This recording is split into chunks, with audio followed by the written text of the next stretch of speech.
Alright, this is Genesis 39. Alright, I'll start at verse 1.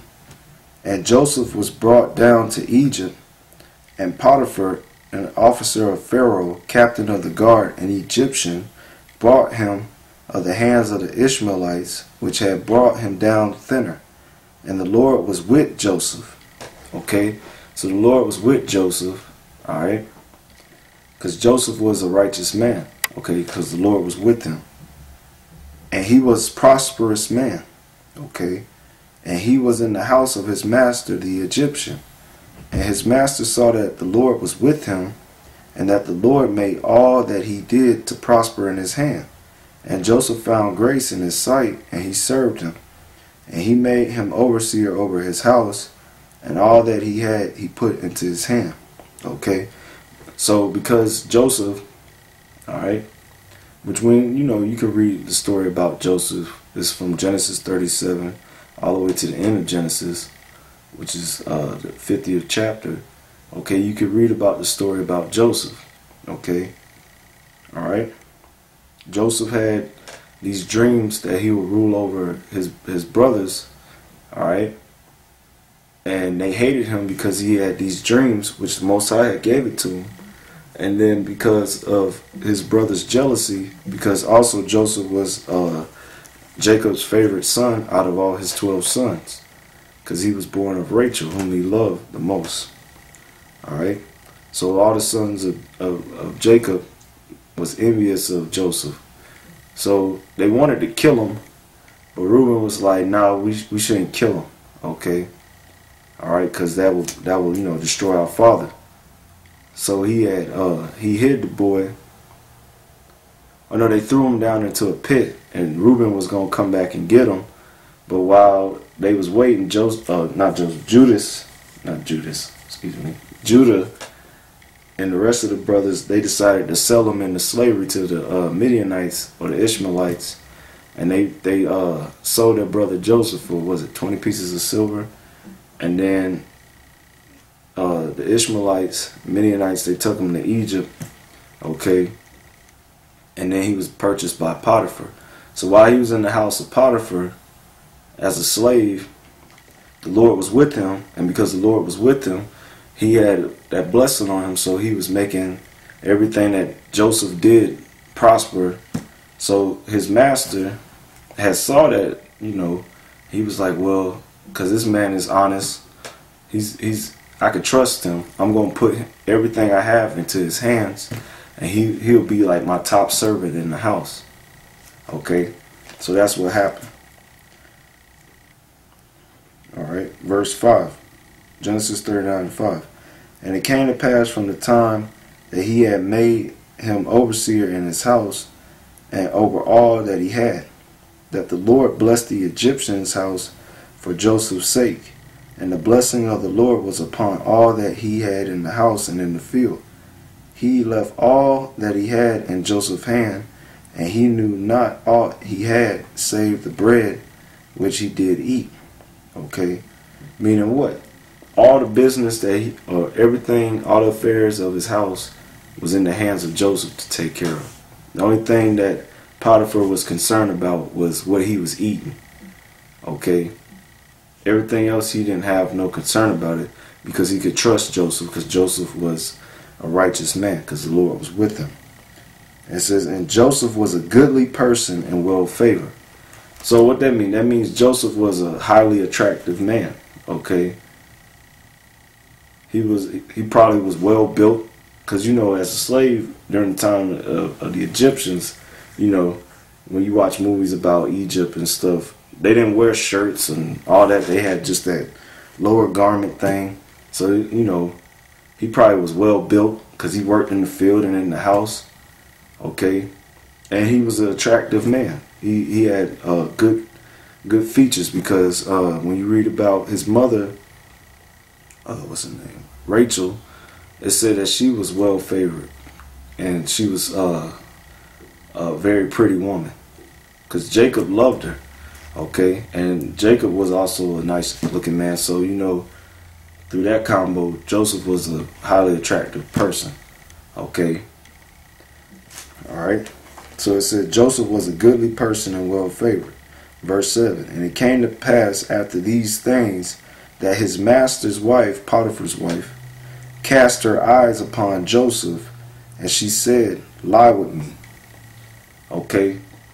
Now I can contest with this, or not contest. I can bear witness to this, because you see that, you know, brothers out where you work at, or if you go to school, or you know, wherever you go, women, especially in this society, they're not disciplined.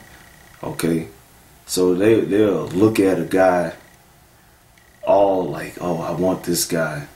They don't even notice. They might have their man. Hell, their man might be standing right there, but they will look on another dude and lust and desire to have relations with that guy.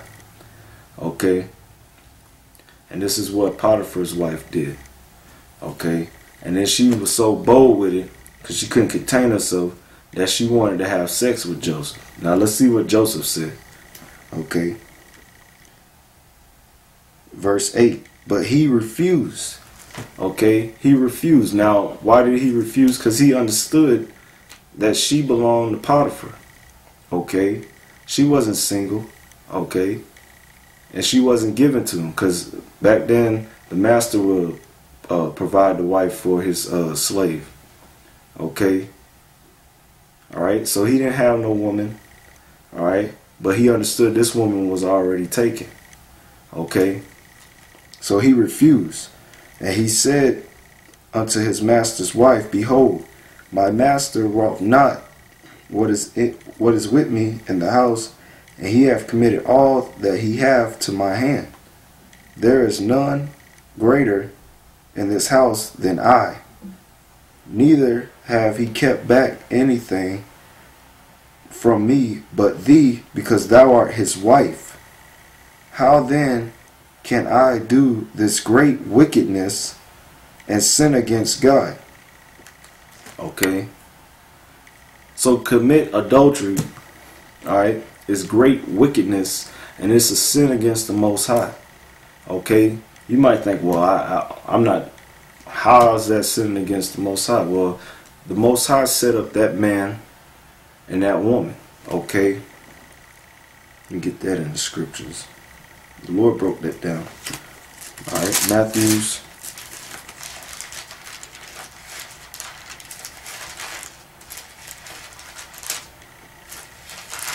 chapter 19, verse 3.